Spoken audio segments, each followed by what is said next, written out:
We back on now. Okay. We back on now? Oh yeah, we are. How Yeah. about that? Hey. Just that quick. Just that quick. Just that quick. Yep, it's Watch Live. We All back. right.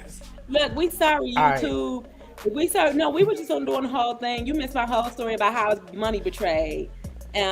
So money. Yeah. What were we talking about before that? Because I think it cut off right before that. I think I was talking I about. will say this.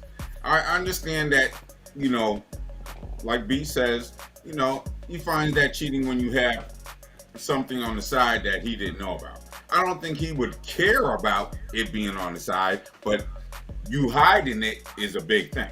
And I agree. But in the same breath, I walk around with money hidden in my wallet. And I don't say no. Am I cheating? Am I deceiving? Because I got $100 bill stuck in between some license or whatever, whatever, in some little side pocket in my wallet. Am I cheating? Because she don't know about it? I guess I don't. I guess there might be like splitting hairs here in terms of what he's saying and how we're thinking about it. He's basically saying that if you have a marriage and that marriage is a business per se, or you guys are in some kind of situation that you're having a relationship that you involve all your income. Mm-hmm. When you go ahead and say, you know what, I'm going to stash XYZ over here and I'm going to make you think that we don't have any money and have you looking through the couch, right? while we have all this money. But to counter that, a lot of men, when they are gonna get a divorce, they start funneling their funds into their mother's name or whoever they got funnel into. I mean, if they start sending out those funds, right? If you are a wealthy man, somehow you're gonna start moving funds, the offshore accounts or wherever you gotta move it, that it doesn't become a part of the marital asset. So people do. I mean, if we talk about physical cheating and financial cheating, there might be more financial cheating occurring than physical cheating. Exactly. But not that any of it is right, but I guess my whole thing was that I just disagree with the notion that men are running around here just looking at every skirt that walks by, abandoning their family. You know what I'm saying? We agree on that. I don't think everybody gonna abandon their family. Then my job is done here. If my whole goal was to change one life. I said that. I said every man gonna do something. You as a woman gotta realize that at some point a man gonna do something that makes you feel uncomfortable, and you gotta figure out what your deal breaker is, because it ain't a man out here that ain't gonna look at least once. And we ain't saying have a habit. Well, looking is a lot different than acting on. I got a lot of things that go through my mind, but the difference is I don't act on all of them. You see what I'm saying? So it's you're like saying adolescent. So is it okay for me to have thoughts that I say aloud to you? Well, see, that's the thing. I don't want you telling me about your thoughts. If you got your thoughts, you need to keep those to yourself. Okay. The same way I'm gonna keep mine to myself, right? That's adulthood. That's adulthood. It's like if you in court, you're not gonna sit there and tell the judge, F you. You know what I'm saying? I gotta be careful. I don't want to get kicked here again. You know what I mean? It's like you're not gonna tell the judge F you. You might think it, but you're not gonna say it because you know better. You're gonna make sure that tonight we don't have a show. You make sure. Listen, if Lynnette walks by and I'm like, damn, she got some nice lips. You know what I'm saying? I'm not gonna say that to you out to you, Jenny. You know what I'm saying? I'm like thinking, but I'm not gonna say it out loud. To be said out loud. Right. Exactly. Right. And I didn't even. Did you see how few of those nice lips in there for you? You like that? We can resolve this really easily. Like I said, how many of us, like I could hand my phone, if I had a man right now, I could hand my phone over and he ain't about to find nothing in there except for me and my girls talking about what he did last night. That I was like, girl, he did that thing I told you he did when we first met. What about the Jamaican though? What about the Jamaican? but he not gonna see me entertaining. But most of the time, a man be in women inboxes. It's just too many married men.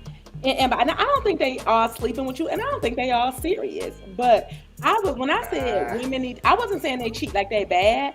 I'm saying men don't have a problem with. They'll be honest. Like, I'm not leaving my wife. I'm not about to mess up my family. So Keeper. Yeah, but that's what I'm saying. I just disagree with that. I'm saying that there's a lot. I'm just saying that these men got daughters. You know what I'm saying? Or they even got sons. They got moms. They're leading. You know what I'm saying? What do you say about that, Clint? Hold on. What do you mean? I'm saying I know these dudes got daughters and stuff, but they'll date a girl younger than their daughter and think nothing of it. And think not a thing of it. Think nothing of it. Things. They'll date their daughter's friend. They'll date their daughter's friend. So, it's both sides of the fence now. But there are but I'm talking about the majority though. But do you think that what I'm saying though is that married men, I'm talking about the genesis of this whole conversation was that married men would just be looking at every skirt that walks by, abandoning their whole entire family. Well, most of the skirts that walk by abandon their entire family, you know what I'm saying, for one particular event. No, or to engage in a particular situation. I said no. Well, but that's how I interpreted it. That's how I interpreted it. I said at some point. Did you interpret it? Did I hear something? Jenny, did you interpret that? No, I heard it the way you heard it. But I understand she's not saying all that. But there are dudes that do it, but then there's not a lot of dudes that do it. Yeah, you know I said at some point, you got to prepare. It's like a 1 in a million shot that a dude's gonna leave his wife and kids. Most men ain't leaving their wife.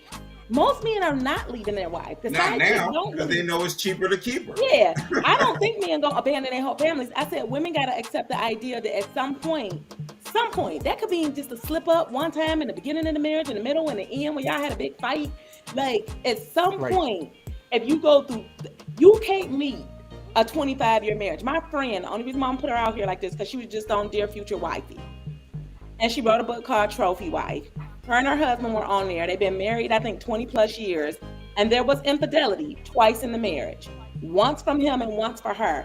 And they talk about this idea, like in a 25-year marriage, some stuff done went on in that marriage. And my point wasn't that men are dogs. It was women need to be realistic. That if you're in a long-term relationship, a marriage, a lot of stuff is going to happen. And you have to be prepared to, they would not add the for better or for worse in those vows if they knew that this didn't get real ghetto at times. They ain't gonna say for better or worse because you had a headache. But better or for worse means that some people don't care about for better or for worse. Everybody don't care about for better or for worse. Right, but I'm saying for better or for worse was added in there because they know that you bringing one adult in with their way of living, their lived experiences. You're bringing another adult with their way of life, thinking, and lived experiences who may be very different or similar. And you bringing these two adults together, adults who are have autonomy for their own selves to live in agreement with each other. Long term, there are breakdowns in that. It might not be sexual cheating. It could be financial cheating. It could be sexual. It could be emotional affair. It could be all types of betrayals in good family where they have a good marriage, but they're bored. I have a guy right now. I know he's married. I know he's never leaving his wife, but I can tell we're good friends. He's bored. And if somebody were to entertain him, he might fall into that. But he's made it very clear to me, his friend, that under no certain circumstances is he ever going to be a part-time dad. He didn't say, do you hear what he said? And no way will I ever be a part-time dad. So how did y'all take that? Exactly, but that's the whole thing. You can take it a couple of ways. Exactly, but either he's like, I'm not going to do anything to be a part-time dad, or I'm not going to get caught at what I'm doing to end up being a part-time dad. He said, I'm not going to be a part-time dad. So what I heard was, I ain't saying I ain't going to cheat if given the right opportunity. But I'm not going to leave my wife. And he knows, like, he's not leaving his wife. So if he found somebody willing to agree to his terms and conditions, He may, and I think he's a good person. I'm using him because this is somebody I have a high amount of respect for, and he does take an amazing care of his home. I know what the struggles are, and I get it. Like, you know what? I know I'm not about to be America's favorite right now, but homegirl they ain't had sex in 3 years. I cheat too. Man, but see, now you getting into men though. See, but now you get into men. See, this is different. And when I was talking earlier about men versus man baby and man boys, what a man gonna do, and you even said it. You got some men that just tell you, look how it is. There's some men out there that will say, look, I'm married, but their wife will know that, look, this is the arrangement we got. This is what I'm gonna do. This is, I'm gonna be there for you. This and the other. But that's what a man's gonna do. He's gonna set the expectation. It's not gonna be like he's running around behind your back and being deceitful about it. You're gonna see exactly what's going on, so that what I'm saying, I respect that. You know what I mean? And that's what a man's gonna do. That's what I'm saying. That's what a man's gonna do. But what he's not gonna do, when I think about a man, what he's not gonna do is be running around there behind your back playing games. You know what I'm saying? Like playing high school games. Yeah, and I don't think every man's like that. I was more so pointing towards women being realistic. Like, listen, you're gonna have your man do something that don't feel good at some point in time, and it might not be sex. You know what I'm saying? And I would feel better if my man went on a boys trip and he vibed a little bit too much with a girl and something happened. I ain't saying I want it, but I would feel better about that than the girl that he calling or inboxing every day and they just cool, but he giving her more time and attention than me. So, I mean, you got to define what bothers. That would bother me more. Like, dang, I can't get you to sit down and watch a movie with me, but you asking, oh, girl, how her day is, and, she looks so beautiful at that brunch with her girls, and even though y'all never did anything, that to me is a bigger betrayal. And I was watching a TikTok the other day where this girl was like, if you knew your man was going to take perfect care of you, and you was gonna get everything you want, would you let him cheat in peace? And the girl was like, yeah. And she was like, we let him do it for free. She was like, so if he just was honest with me and I knew I could get all my needs met, she's like, you don't get nothing from me. Now, I ain't there yet. You know what, Clint? They doing a lot of man bashing over here. We just sitting back like, what I'm saying, bash us to death. I'm you know what I'm saying? But I don't think it's bashing. What do you think about this, Clint? Natural. Do you think these women? Do you think these high value women, these corporate women, right? Because the black man, we too a little too offensive, you know what I'm saying? So we got the ceiling up, you know what I'm saying, a little closer to our head nowadays in a lot of these women because they're less threatening. But a lot of these, executive women out there that, have these husbands that are normies, you know what I'm saying? And now they see these, other race dudes or whatever, you know what I'm saying, in the boardroom, and they going out to, the lunch, and they going on trips, business trips, and they're out in the hotel lobby. Do you think it's running through their mind? Like, you know what I'm saying? Like, you know what I'm saying? This seems like a good dude right here. We're more selective though. Yeah, we're more selective. I was asking Clint, but I was asking Clint. I was just letting them get it off. Get it off. But I don't think I think it's a passing thought, and that's it. A passing thought. For women, you think it's a passing thought? It's a passing thought. And like you said, there are some corporate women, but there's some single corporate women who just want that, come on, take me to dinner, do your thing, get out my face. Mm-hmm. And they'll take a married man to do the same thing if they can't get a single one to do. They'll get a married man to do the same thing. There was a time I was looking for, quote unquote, a sponsor. Right. Mm-hmm. An executive woman who just wants me to take her out, give me some money, kick me to the door. Now, would it be a deal breaker for you if she was married? No. No. No. The whole point of a sponsor is make sure I'm straight. Right. That's it. I'm going to take care of you. I know what I got to do with you ain't going to take but so long, so I can go do what I want to do. And I'm going to get paid to do it and have fun, whatever. And that's it. And I think girls do it too. Like, Shira talks about, Shira 7 talks about it, sprinkle all the time. women are opportunists too. I don't think this is just a way to bash men. I'm saying that we all need to be realistic with each other. Just like men may explore conversations or activities, women, they take that external validation too. You know what I'm saying? So if it's but it a takes man, a certain kind of women to be like that, because she's got to be real aggressive, real confident for her to even start a conversation like that. Exactly. Or even get towards a conversation like that. That I do realize that most women who aren't strong, where they're going to wait for you to throw something at them, and if they feel comfortable enough to respond, they will. But if they don't, you got to keep fishing until you can get them to bite the bait. So the thing about it is, I think a lot of men deal with stress differently than women. As women, I know I do. Right, as women, I do.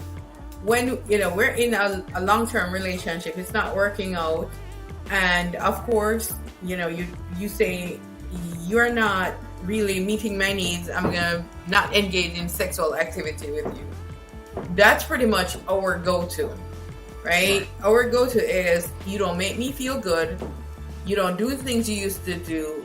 You don't appreciate the things I do. You're unsupportive.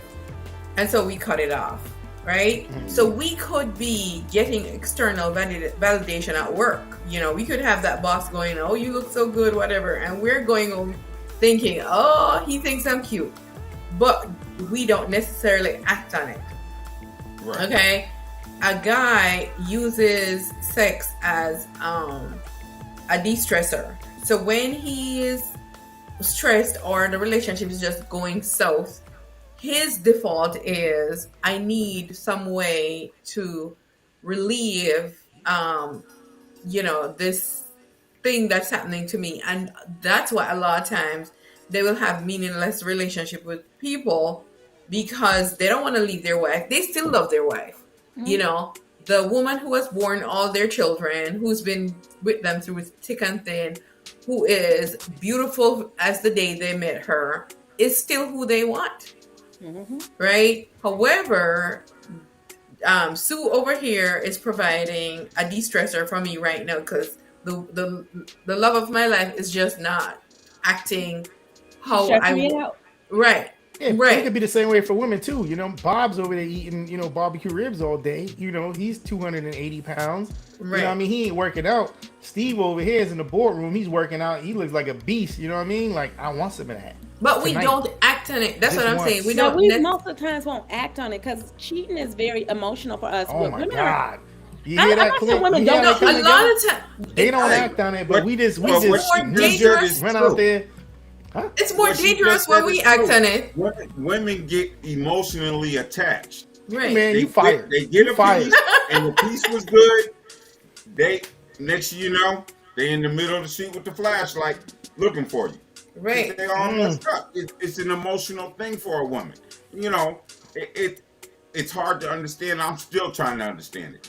But I got a little grasp on it, so I'm open-minded to it. But emotions for women run deep.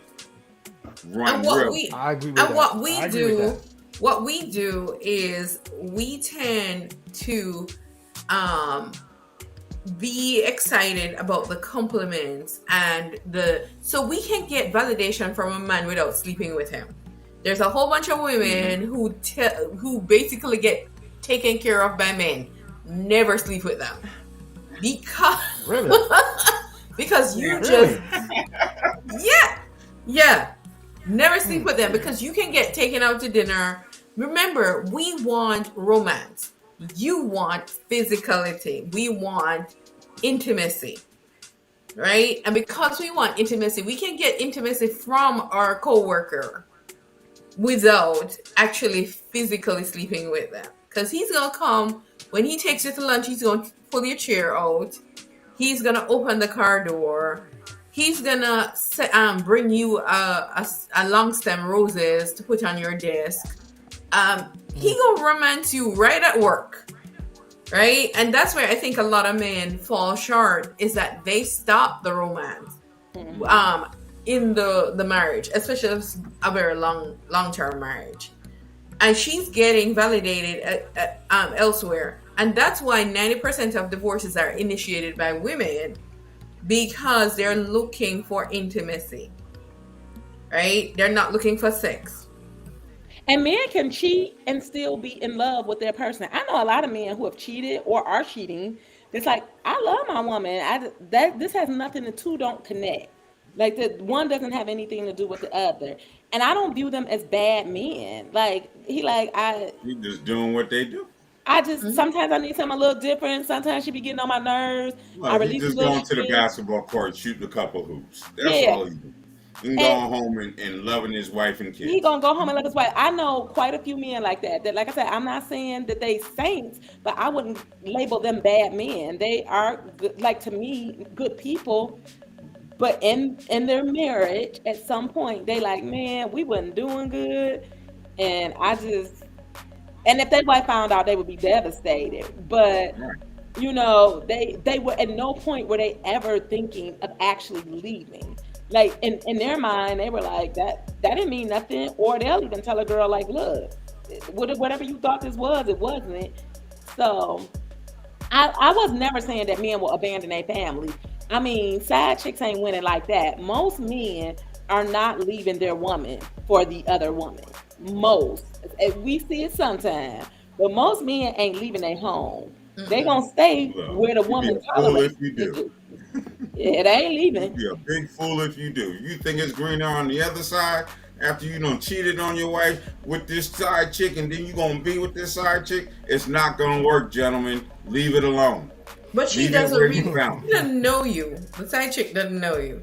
Your wife knows you. Even if she knows you, leave it where you found it. Yes. Leave it where you found it. Right. Don't bring it nowhere, leave it. It's not gonna work. I promise you it's not going to work. 1 out of 100 billion, it might work. So that's the biggest the odds. So one thing I think is that men, with beach point position, I think that men are, there are some men who have a lot to lose. Meaning their status, like you're a business owner, you're a preacher, stuff like that. You have a lot to lose. So you definitely know that stepping outside of your marriage is going to be a public disgrace, right? It's going to mess up your finances. Also, a lot of people who are very famous have anybody they're interacting to sign a non-disclosure agreement, right? And the reason why they do that is because you can't go talk about what happened in the relationship.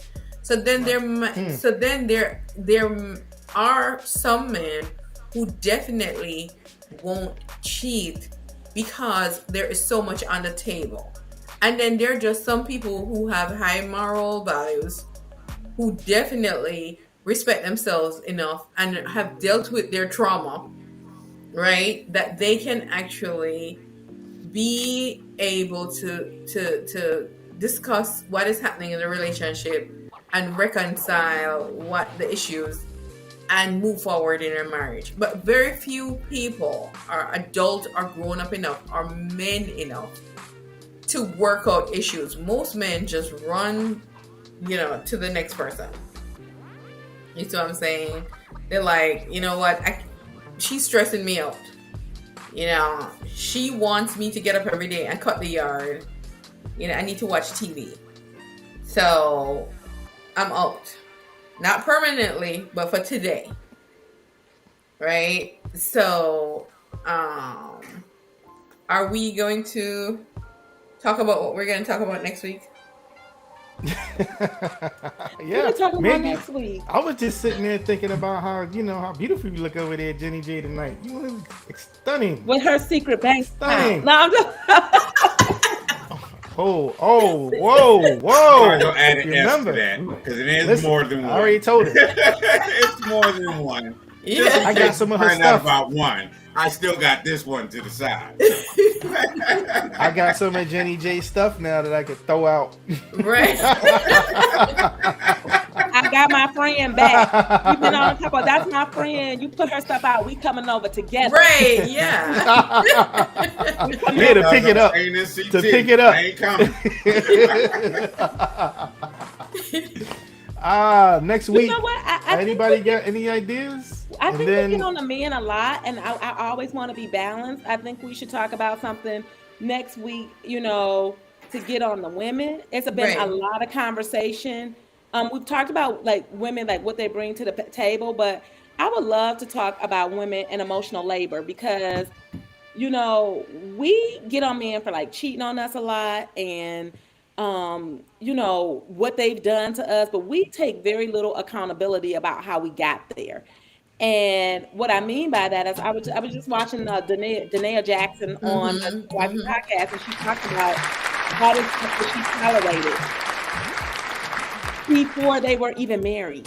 Like they really should have never gotten married. No. And she tolerated all of these things. And I think we need to have a real honest conversation about women and why we're not holding our girlfriends and ourselves to higher standards to address red flags. And this is not a way to turn around and bash it on men, but to really have a real serious conversation with our sis. And sis, like, what we doing? Like, where are we responsible for breaking our own hearts? Are women responsible? Yeah, because we say, like, he did all these things to me, right? Oh, he's such a dog. But we knew who he was prior to the marriage, and we still jumped right in there. And he was doing the same thing. He was doing the same things that he did in the marriage, and we were okay with it. You know. Yeah, he was been doing it. Or here's the question we don't want to answer. That's a real hard one. A lot of times we tolerate so much because we can't admit to ourselves that we don't like ourselves enough to think we deserve better. And so we try to walk around with this pseudo confidence, like, oh, well, it ain't me. I'm the main chick, so I'm more important, or whatever the case may be. Or, he's abusive, but it's just verbally and not physically. Whatever reason we have to stay in situations that are not in our best and highest good. This is not about victim shaming either, because two things can be true. They can be a horrible person, and you could be a complicit one. And you still have a choice. And what can we do to empower women to look at themselves before we just so quickly attack all men as dogs? Because all men are not dogs. People are people. And we allow people to do things to us. Nobody can do anything to us that we can. Nobody can do nothing to us that we don't allow. In this whole little podcast, somebody just invited me over. They ain't had terms and conditions that felt good for me. I said good night. That's it. That's all. So I think that would be a good conversation, because I don't want us to just be saying we a neutral podcast, but we never hold the ladies accountable for anything. So maybe next week it's about us holding the ladies accountable. That's what's up right there. I'm all in. Grown and Social, 10 p.m. Fridays. You know what I'm saying? Hold on. Was that what you wanted to say to the people, Lynnette? Yeah, I just think, like, you know what? The people that's watching, next week we getting on the women. Again, we're not victim shaming, because, you got to be careful nowadays and politically correct. We're not saying nobody's responsible for their own abuse or mistreatment. Shout out to Danae for her transparency, but also just being real honest with ourselves, next week about where are we not holding ourselves to a greater standard for what we'll tolerate. And friends too. Women do that with friends too. We tolerate way more than we should. And I think the social aspect in terms of women and what we're trained to think, what we should accept, what we're trained to think, the percentage of available men, the percentage of men who are going to counseling or therapy. And there's a lot involved in this where it's not just a straight cut thing. But I do think as women, in pursuit of the ring, we do accept a lot. Okay? And that might be a social thing where we're told this is what makes you a good woman, you're married. or it might also be biological. I need to reproduce, so gotta get somebody, right? I can't reproduce. I figured if I get married, I'll take her name. Right. I want them to be Dr. such and such, because I ain't changing back to a Mrs. Once this let me tell you something. Do not take a man's name. Do not take a man's name. And I know I'm going to get a lot of flack for that. But I hear it's a lot to go through name changing and all that. It's a lot to go through name changing. And I know several women who have been married, divorced over 10 years and still talk to people on the phone and say, yeah, I was so-and-so, right? And if it's more than one marriage, you're talking about telling them how many different last names you had. Right. Wow. Well, Clint, you got anything to say to people before we roll out? Be safe. Enjoy the weekend. Hopefully it'll be a nice one for you. Enjoy it. And we'll get the 411 next week about this trip to DC or wherever we going. I'll be tuning in from Cali on Friday too. So okay, so however it go, let her be safe. I ain't but far away. But, hope you don't watch the podcast. Hey, during the week I'd be out, so I'd be in the bed by 7 o'clock. We are out of here. All right, people. Enjoy your day.